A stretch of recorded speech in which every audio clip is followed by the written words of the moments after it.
Hello नमस्ते, फिर से और एक बार स्वागत करता हूँ इस नई वीडियो पर। आज मैं इस वीडियो के जरिए आपको जानकारी देंगे आप कैसे बेस्ट स्टॉक ढूंढ सकते हैं लॉन्ग टर्म निवेश के लिए। भारत में मैक्सिमम रिटेल इन्वेस्टर को बहुत दिक्कत होती है कहाँ पर निवेश करें, कौन सी स्टॉक पर निवेश करें लॉन्ग टर्म के लिए। उन लोगों को अच्छा स्टॉक ढूंढने के लिए, बेस्ट स्टॉक ढूंढने के लिए बहुत दिक्कत होती है। लॉन्ग टर्म निवेश के लिए बेस्ट स्टॉक कैसे ढूंढा जाते हैं उन लोगों को पता नहीं होते हैं, इसलिए वो लोग गलती से उल्टा सीधा कंपनी में निवेश कर देते हैं और भारी भरकम लॉस ले लेते हैं। इन्वेस्टिंग जानने में उसका टाइम भी लॉस होता है, पैसा भी लॉस होता है। तो आज इस वीडियो में आपको 10 ऐसे पैरामीटर बताएंगे जिसको आप फॉलो करेंगे, जिसको आप फिल्टर करेंगे स्टॉक ढूंढने में, तो आप बेस्ट स्टॉक ढूंढ सकते हैं लॉन्ग टर्म निवेश के लिए। तो चलिए उस 10 पैरामीटर के बारे में आपको जानकारी दे देते हैं। तो सबसे पहले जो पैरामीटर्स आपको चेक करना है वो है मार्केट कैपिटलाइजेशन या मार्केट कैप। जिस कंपनी का मार्केट कैपिटलाइजेशन जितना ज़्यादा होते हैं उनको अच्छा कंपनी या स्ट्रॉन्ग कंपनी माना जाते हैं, फिनेंशियली स्ट्रॉन्ग माने जाते हैं। और किसी कंपनी का मार्केट कैपिटलाइजेशन कैलकुलेट किया जाता है उस कंपनी का जो करंट शेयर प्राइस है उससे टोटल जो शेयर है उस कंपनी का उसको मल्टीप्लाई किए जाते हैं। और मार्केट कैपिटलाइजेशन के हिसाब से कंपनी को 3 हिस्सों में बांटा जाते हैं। एक होता है लार्ज कैप, दूसरा होता है मिड कैप और तीसरा होता है small cap. Large cap company उस कंपनियों को कहते हैं जिस कंपनी का मार्केट कैपिटलाइजेशन 20,000 करोड़ से ज़्यादा है, और जिस कंपनी का मार्केट कैपिटलाइजेशन 5,000 से 20,000 करोड़ के बीच में है उसको मिड कैप कंपनी कहा जाते हैं। और जिस कंपनियों का मार्केट कैपिटलाइजेशन 5,000 करोड़ से कम है उसको स्मॉल कैप कंपनी कहा जाते हैं। तो आप यहाँ पर सोचेंगे कौन सी स्टॉक पर निवेश करना ठीक रहता है, सही रहता है। लार्ज कैप कंपनी में आप अगर निवेश करेंगे तो आपका जो इन्वेस्टमेंट है वो रिस्क फ्री होगा, लेकिन यहाँ पर जो रिटर्न आएगा वो कम आएगा आपके कैपिटल के हिसाब से। और रिस्क भी इसलिए है, जो सारे बड़े कंपनी होते हैं जिसके पास बहुत सारे पैसे होते हैं, क्योंकि लार्ज कैप कंपनी का जो बिजनेस है वो अच्छा खासा स्ट्रांग होता है। फाइनेंशियली वो कंपनी बहुत स्ट्रांग होते हैं क्योंकि उन लोगों के पास बहुत ज़्यादा पैसे होते हैं, बहुत ज़्यादा कैपिटल होता है जो बिजनेस में ज़रूरत आता है। अगर बिजनेस करने में कोई दिक्कत आए तो उन पैसों के जरिए उन प्रॉब्लम को सॉल्व कर सकता है, इसलिए वहाँ पर रिस्क फ्री होता है लार्ज कैप कंपनी में निवेश करना। और मिड कैप कंपनी में आप अगर निवेश करेंगे तो आपका जो इन्वेस्टमेंट है वो मीडियम रिस्क पे रहेगा और रिटर्न भी आपको मीडियम मिलेगा, लेकिन जो रिस्क है वो लार्ज कैप से आपका ज़्यादा रहेगा। यहाँ पर अगर मिड कैप कंपनी में आप निवेश करेंगे तो रिस्क इसलिए है कि इस मिड कैप कंपनी के पास उतना ज़्यादा पैसा नहीं रहता है, तो अगर कोई दिक्कत आता है बिजनेस करने में तो उसको सॉल्व नहीं कर पाते हैं, परेशानी में आ जाते हैं, इसलिए रिस्क थोड़ा ज़्यादा रहते हैं लार्ज कैप से। और आप अगर स्मॉल कैप कंपनी में निवेश करेंगे तो आपका जो रिस्क है इन्वेस्टमेंट का वो हाई रहेगा, हाई रिस्क पे आप रहेंगे और आपका जो रिटर्न है आपका जो कैपिटल से बहुत ज़्यादा मिलेगा। हाई रिटर्न मिलेगा लेकिन रिस्क भी हाई रहेगा, क्योंकि ये जो स्मॉल कैप कंपनी है उन कंपनियों का जो फाइनेंशियल कंडीशन है वो वीक रहता है, उन लोगों के पास ज़्यादा कैपिटल नहीं रहते हैं और बाकी कंपनी से कंपटीशन करने में बहुत दिक्कत होते हैं क्योंकि लोगों के पास पैसे बहुत कम होते हैं। रियल बिजनेस ग्रो करने में बहुत दिक्कत होती है, इसलिए हाई रिस्क भी रहता है, रिटर्न भी हाई देते हैं। तो यहाँ पर बात आते हैं निवेश करें तो करें कहाँ पर। इन्वेस्टमेंट के लिए बेस्ट है लार्ज कैप कंपनी में निवेश करना, और आप अगर मिड कैप कंपनी में निवेश करना चाहते हैं, रिटर्न थोड़ा ज़्यादा कमाना चाहते हैं तो मिड कैप कंपनी पे आप निवेश कर सकते हैं, कोई दिक्कत नहीं है। लेकिन स्मॉल कैप पे आप निवेश करेंगे तो हाई रिस्क पर रहेंगे, क्योंकि पास्ट में देखा गया है बहुत सारे स्मॉल कैप कंपनी दिवालिया हो चुका है, बैंकरप्ट हो चुका है, इसलिए स्मॉल कैप पे निवेश करना डेंजरस होता है। तो हमेशा आपको लार्ज कैप या मिड कैप कंपनियों में निवेश करनी चाहिए। और दूसरा जो पैरामीटर है वो है सेल्स ग्रोथ। किसी कंपनी पे निवेश करने से पहले, बेस्ट स्टॉक ढूंढने से पहले उसका सेल्स ग्रोथ देख लीजिएगा। उन कंपनी को अच्छा माना जाते हैं जिन कंपनियों का 3 साल से उसका सेल्स ग्रोथ बहुत अच्छा खासा हो रहे हैं, मिनिमम 10% CAGR के हिसाब से हर साल होनी चाहिए, तब जाकर उस कंपनी को अच्छा माना जाते हैं, निवेश करने के लायक माने जाते हैं। तो आपको हमें से ये ध्यान रखनी चाहिए जिस कंपनी पे आप निवेश करेंगे उसका पास्ट 3 ईयर्स का सेल्स ग्रोथ मिनिमम 10% CAGR के हिसाब से होनी चाहिए। और तीसरा जो पैरामीटर्स आपको देख लेनी चाहिए वो है प्रॉफिट ग्रोथ। किसी कंपनी पे निवेश करने से पहले उसका 3 साल का प्रॉफिट ग्रोथ का देखनी चाहिए, और 3 साल का प्रॉफिट ग्रोथ मिनिमम 10% CAGR के हिसाब से होनी चाहिए, तब जाकर उसको निवेश करने के लायक माने जाते हैं, अच्छा माने जाते हैं।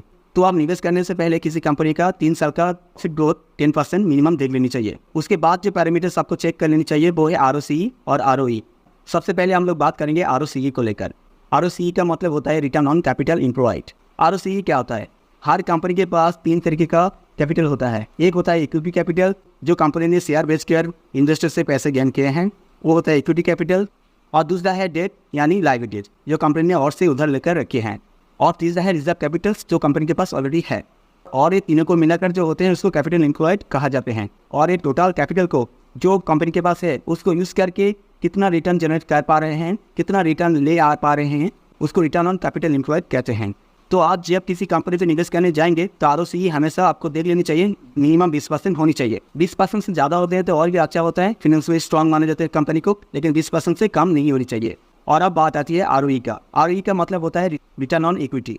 जो कंपनियों ने अपना शेयर इन्वेस्टर को सेल करके जो पैसे गेन किए हैं उसको इक्विटी कैपिटल कहते हैं। और इस इक्विटी कैपिटल को यूज़ करके कंपनी कितना रिटर्न जनरेट कर रहा है हर साल, इसको ROE कहते हैं। और आपको निवेश करने से पहले ROE मिनिमम 20% देख लेनी चाहिए। 20% से कम होता है तो उसको रिस्की माने जाते हैं, फाइनेंशियली वीक कंपनी माने जाते हैं। और अगर 20% से ज़्यादा होते हैं तो फाइनेंशियली स्ट्रॉन्ग कंपनी माने जाते हैं। तो ROCE और ROE अगर किसी कंपनी का 20% से कम है तो उस पर निवेश करना रिस्की हो जाते हैं। अगर 20% से ज़्यादा होते हैं तो उस पर निवेश करना लॉन्ग टर्म के लिए अच्छा होता है, क्योंकि बहुत सारी कंपनी जिसका ROE बहुत ज़्यादा है, 20% से ज़्यादा है, वो year after year financially strong बनता जाता है। तो इसको हमेशा आपको ध्यान रखनी चाहिए निवेश करने से पहले। उसके बाद जो पैरामीटर्स आपको चेक कर लेनी चाहिए किसी कंपनी पे निवेश करने से पहले, वो है डेट टू इक्विटी। ये बहुत इंपॉर्टेंट पैरामीटर्स है। डेट टू इक्विटी क्या होता है?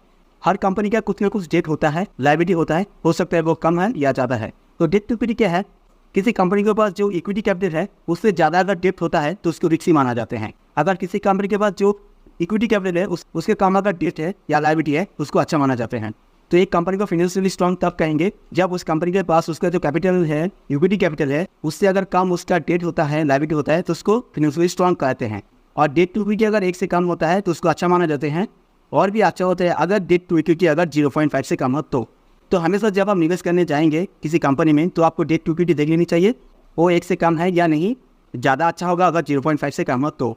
अगर 1 से ज़्यादा है तो उस कंपनी पर आपको निवेश नहीं करना है, क्योंकि उस कंपनी के पास जितना कैपिटल है उससे कहीं ज़्यादा उसका डेट है, इसलिए आपको उस कंपनी पे निवेश नहीं करनी चाहिए। क्योंकि जिस कंपनी पे ज़्यादा डेट होता है, ज़्यादा लायबिलिटी होते हैं, नियर फ्यूचर वो टेंशन में आ जाते हैं, परेशानी में आ जाते हैं, बैंकरप्ट होने की चांसेस ज़्यादा रहते हैं।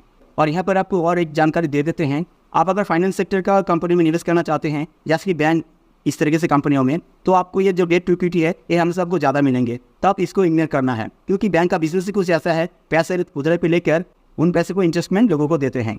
तो फाइनेंस सेक्टर कंपनी में आप जब निवेश करने जाएंगे जैसे कि बैंक, तो आपको इसको इग्नोर करना है, वहाँ पर ज़्यादा रहता है हमेशा ही, ठीक है। और इसके बाद जो इंपॉर्टेंट पैरामीटर आते हैं वो है interest coverage ratio. Interest coverage ratio क्या होता है?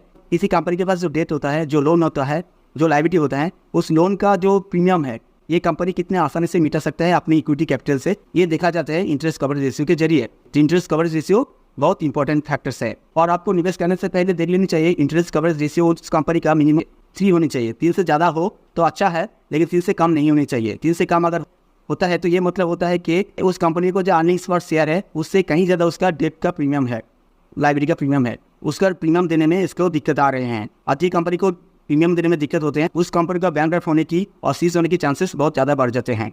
तो आपको हमेशा देख लेनी चाहिए ये हमेशा 3 या 3 से ज़्यादा होनी चाहिए, तब ये फाइनेंशियली स्ट्रॉन्ग माना जाएगा एक कंपनी को। और नेक्स्ट जो पैरामीटर्स आते हैं वो है करंट रेशियो। ये भी बहुत इंपॉर्टेंट पैरामीटर्स है। करंट रेशियो क्या है? किसी कंपनी का जो करंट लायबिलिटी है, शॉर्ट टर्म लायबिलिटी है, उसको करंट एसेट से कितने आसानी से मिटा सकता है या नहीं। तो किसी कंपनी पे निवेश करने से पहले आपको करंट रेशियो हमेशा देख लेनी चाहिए, और करंट रेशियो हमेशा 1 से ज़्यादा होनी चाहिए, तब जाकर ठीक माना जाते हैं। और भी अच्छा होता है, बेस्ट होता है अगर करंट रेशियो 2 से ज़्यादा हो। 2 अगर 1 से कम होता है किसी कंपनी का करंट रेशियो, तो आप उस कंपनी में निवेश नहीं करनी चाहिए। 1 से कम का मतलब ये है उस कंपनी के पास जो करंट लायबिलिटी है उससे कम उसका करंट एसेट है, ठीक है। तो आपको ये बात ध्यान रखनी चाहिए। उसके बाद जो पैरामीटर्स आते हैं वो है प्रोमोटर होल्डिंग्स। किसी कंपनी में निवेश करने से पहले आपको जरूर चेक करनी चाहिए प्रोमोटर होल्डिंग्स, क्योंकि प्रोमोटर लोग ही फाउंडर्स होते हैं और फाउंडर्स कंपनी को सुन करते हैं, सब कुछ उन लोगों को पता होते हैं। तो इसका होल्डिंग्स कंपनी में जितना ज़्यादा होगा उतना अच्छा माना जाते हैं, क्योंकि उन लोगों को भी ऐसा बनाना होता है। प्रोमोटर होल्डिंग्स जितना ज़्यादा होगा उस कंपनी को उतना स्ट्रॉन्ग या अच्छा माना जाते हैं। तो आप अगर लार्ज कैप कंपनी में निवेश करना चाहेंगे तो आपको प्रोमोटर होल्डिंग्स देना है 30 से 40%, क्योंकि लार्ज कैप कंपनी में प्रोमोटर होल्डिंग्स कम ही रहता है, ज़्यादा नहीं रहता। तब भी आपको 30 से 40% देख लेनी चाहिए, इससे कम हो तो आपको निवेश नहीं करनी है। और मिड कैप कंपनी में प्रोमोटर होल्डिंग्स 50 से 60% होनी चाहिए। इससे ज़्यादा हो तो अच्छा है, लेकिन इससे कम नहीं होनी चाहिए। तो आपको इस पैरामीटर देखकर आप चेक कर पाएंगे कि इस कंपनी में कितना रिस्क है। अगर प्रोमोटर होल्डिंग्स मिड कैप कंपनियों का ज़्यादा होता है तो रिस्क कम होता है। अगर मिड कैप कंपनी में प्रोमोटर होल्डिंग्स 50% से कम होता है तो रिस्क बढ़ जाते हैं, तब जाकर यहाँ पर निवेश आपको नहीं करनी है।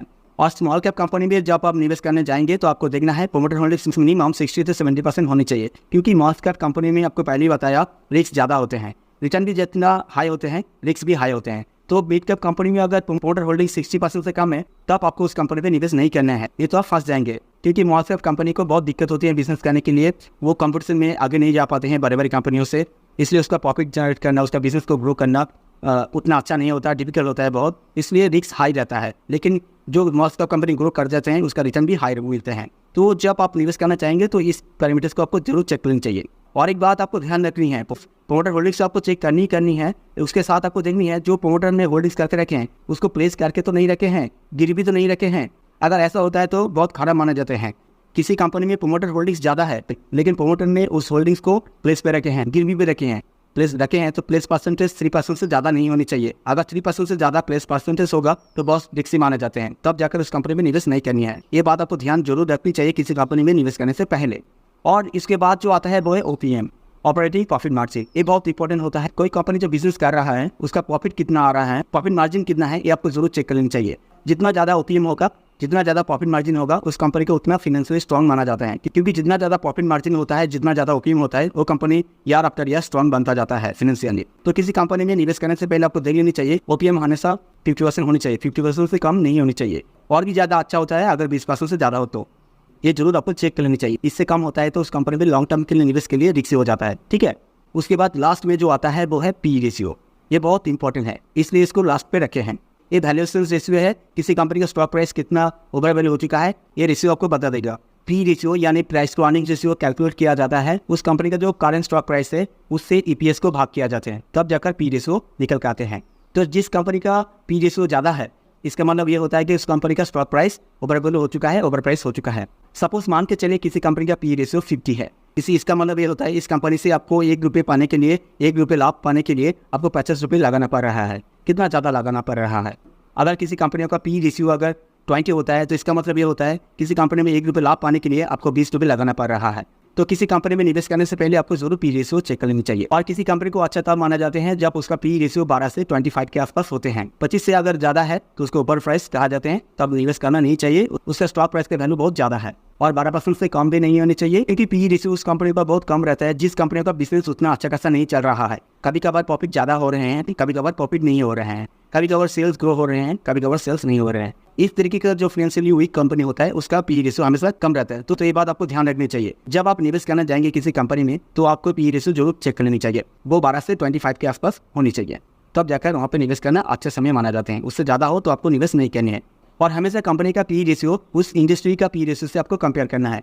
उस कंपनी का PE रेशियो से इसका वैल्यू कम है, इसका स्टॉक प्राइस का वैल्यू कम है या नहीं, आपको चेक करनी चाहिए। अगर ज़्यादा होता है PE रेशियो इंडस्ट्री के PE रेशियो से, तो इसका मतलब ये होता है कि उस सेक्टर का जो बाकी कंपनी है उस कंपनी से इसका स्टॉक प्राइस ज़्यादा है। तो आप अगर निवेश करने से पहले ये 10 पैरामीटर आप अगर चेक करेंगे तो आप बेस्ट स्टॉक ढूंढ पाएंगे लॉन्ग टर्म निवेश के लिए। आपको कोई दिक्कत नहीं होगा, आपको कोई रिस्क नहीं रहेगा। तो आप बात आती है इस 10 पैरामीटर को कहाँ पर आप एक साथ यूज़ कर सकते हैं, एक साथ फिल्टर कर सकते हैं कंपनियों को ढूंढने में। ये जो सारे 10 पैरामीटर्स आपको बताया है ये आपको यूज़ कर सकते हैं Skinner.in साइट पर। Skinner.in साइट को यूज़ करके ये 10 पैरामीटर आप लगा सकते हैं। उसके बाद जो 5000 कंपनी है स्टॉक मार्केट में, उसमें से बेस्ट स्टॉक आपको ढूंढ के देगा। अगर ये फिल्टर आप लगाएंगे तो, ये पैरामीटर आप लगाएंगे तो जो सारे इन्वेस्टर Skinner.in साइट को यूज़ करने जानते हैं तो स्टॉक में निवेश करने से पहले इस तरीके से फिल्टर कर लीजिएगा, अच्छा स्टॉक ढूंढ लीजिएगा लॉन्ग टर्म के निवेश के लिए। और जो सारे लोग जानते नहीं है किस तरीके से Skinner साइट में इस तरीके से पैरामीटर्स लगाते हैं, तो नेक्स्ट वीडियो में आपको मैं बहुत डिटेल में दिखाऊंगा। इस वीडियो में दिखाऊंगा तो वीडियो बहुत लॉन्ग हो जाएगा। आप अगर देखना चाहते हैं तो नेक्स्ट वीडियो में जरूर मैं एक लेके आऊँगा।